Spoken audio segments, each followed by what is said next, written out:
It's kind of crazy how much we take the internet for granted these days. Near every part of our lives are in some way connected to it, and it's so normalized to us that we just don't take much notice of it anymore.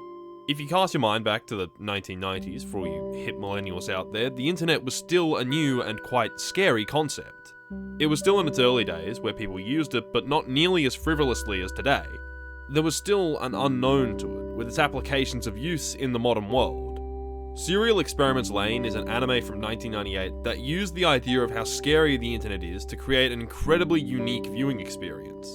Surreal Experiments Lain is something that has been recommended to me for a while now, and it's taken me this long to get around to watching it. I've had no idea on what this show was actually about, and I just thought recently, let's finally watch it. I mean, I'm not doing anything else. I don't go outside. And I'm very glad that I have seen it. It's a very unique and, in my opinion, a very interesting show.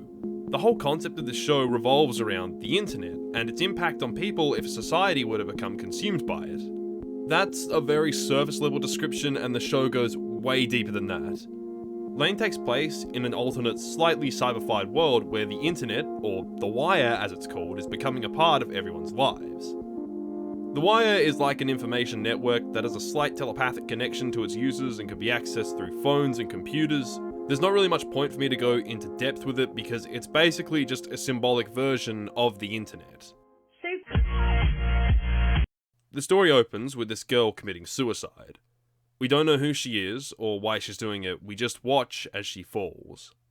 The aftermath of this involves a young schoolgirl, Lain, who receives emails from her beyond the grave, stating that while she is dead, her soul still exists within the wire. And reality starts to get more and more disturbed from there, as Lain goes on a journey through the wire, finding new ideas on life, identity, and existence. This is one of those shows where it's incredibly artistic and heavy with its philosophy and symbolism. And this means a lot of its contents are up to interpretation. The show is incredibly surreal, where the line between reality and imagination is never clear. And that's kind of the appeal of it. There's no clear-cut to-the-point story. What you have is a lot of atmospheric scenes that do tell a story, they just leave it up to the viewer to piece them together for the most part. And in my opinion, trying to piece together the fractured story and unwinding its meaning is really cool. I understand people can easily not like this style of storytelling because it's strange, it doesn't make sense, and it's overall confusing, but I find if you figure out a story on your own, it can sometimes be 10 times more memorable. However, this isn't a show that's easily understood, and it's crazy how a story is still debated about today. I want to say this though, I didn't binge this show. I watched it slowly over the span of a week, making sure I had enough time to truly grasp each episode, and then I would move on. And I feel like that's the reason why I like this so much, because I chose to take my time with it and really took everything in. I feel like if you try to binge this, you might lose a lot of the appeal and meaning this show is trying to get across. And of course, this show isn't for everyone. It's a slow burn and hard to understand. This is something that should have its time taken to be viewed, where you can bask in its layers of meaning and symbolism. But some people want a story that's told to them clearly, and that's okay. But I feel like even if you don't understand what the show is trying to say, you could still appreciate it for how it's trying to say it. What I mean by that is, you could just watch this trippy show with artistic scenes, not trying to understand them, but appreciating them for being there. Because at the end of the day, the art is so visually appealing. Reality is breaking apart around Lain, and those scenes alone are enough to draw you in. The artistic vision and how this show is overall presented is really striking as well. From the dim lighting of a singular screen illuminating Lain, to the incredibly surreal scenes of people's presences in the wire being headless bodies with only mouths, because that's what everyone on the internet is. They're hiding behind a monitor, only saying things, never showing who they really are. There's a lot to unpack with this show, from its symbolism to its outright strange scenes, and it can be hard to understand its story and philosophy. But all main ideas in the show revolve around one main core concept: the wire, or the internet. This show kind of predicted a lot of the things that have become normalized today to do with the internet. The wire is used for both good and bad things in the anime. People would use it to connect with each other and harass each other. And it also has an incredibly addicting side to it. We see people who are so addicted to the point where they don't even acknowledge reality. They want to reside within the wire with its bounty of knowledge and endless applications, hiding in it because no one can see them for who they truly are online. The show treats The Wire as if it's a separate world from our own, and that is basically what the modern day internet is. It's a separate micro world where people do anything and everything they need to do or want to. Only The Wire seeped into reality, and Lain was experiencing the fallout of that. And this is all much like modern times with the internet. We use it as an escape, and sometimes the escape can be addicting to the point where we're obsessed over it. It takes over us and becomes our reality. Gaming, e-celebs, social media. These are all things and people where the internet is their reality. The anime shows how soaked we are in technology and the internet in a modern society, where we don't consider what effects it will have on us. And I feel like we should be questioning that more today. If this was made nowadays, I don't think it would be as impactful because this came out in a time where stuff like this... Good night, girl. I'll see you tomorrow. Eat my ass. Didn't exist. So the writers could exaggerate their depiction of the internet and its impact.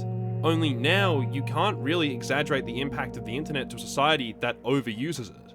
People nowadays like to think they have an idea on how much the internet is in their lives, but I feel like no one truly understands to what extent. The internet was a scary concept, and now isn't as much. Surreal Experiments Lain tried to depict a world, only somewhere along the way, this world became a reality. And this show didn't really come out that long ago in the grand scheme of things. The internet has just become a much larger part of our world in the time since this came out, and is continuing that growth today. If there is one thing I really want to highlight about the show, it's how the show says people can have two personas. One in the real world and one in The Wire.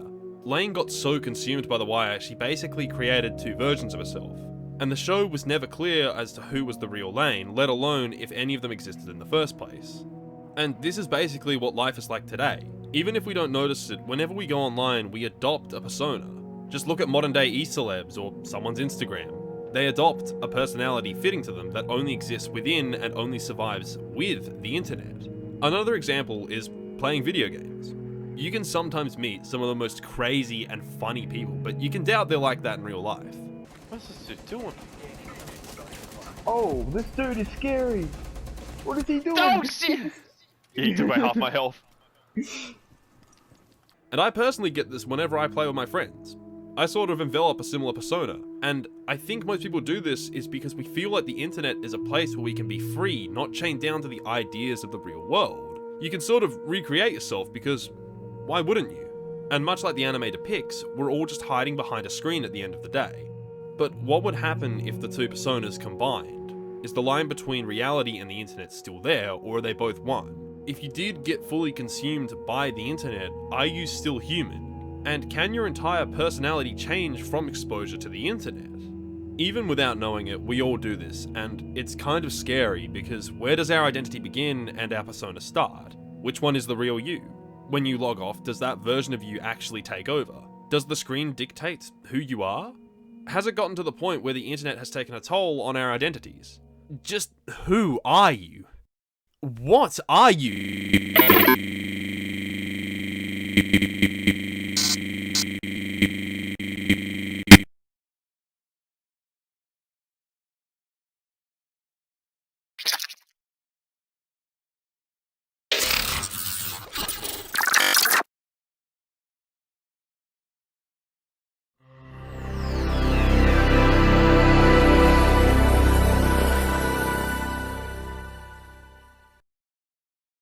Of course, this is just one in a long line of meaning you can get from watching this series.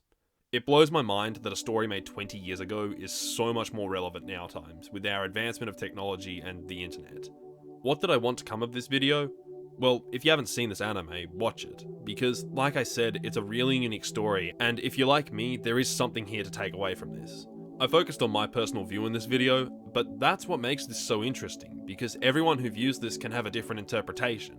And in case you were wondering, I'm not trying to say, internet bad, technology bad, become Amish. What I am trying to say is that this show is really interesting and a very unique piece of art, for lack of a better word.